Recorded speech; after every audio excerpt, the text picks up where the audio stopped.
আর না বললেও ভালো, আসলে পরে আবার কোন দিকে যাই সেটাও বলা যায় না। গোল করার মতো কিন্তু যথেষ্ট সময় কিন্তু তাদের হাতে রয়েছে।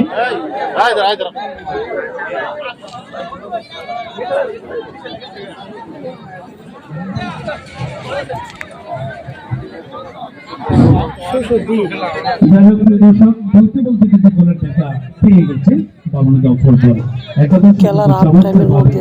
এই খেলাটি পরিচালনা করে যাচ্ছিলেন সকল দর্শকরা। কিন্তু আজকের এই খেলাটি উপভোগ করে কিছুটা হলেও দর্শকরা তাদের তাদের আশা আকাঙ্ক্ষা মেটাতে সক্ষম হয়েছে খুব খুশি এই ফাইনাল খেলা থেকে।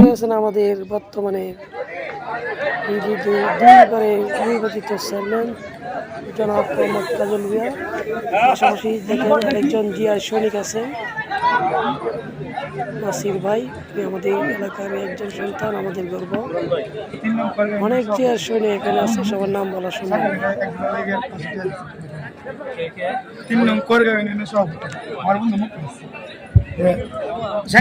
ইউনিয়নের যুব দল এর সম্মানিত সভাপতি জনাব মোকলেস আজকে সেই সৌভাগ্যবান গোলদাতা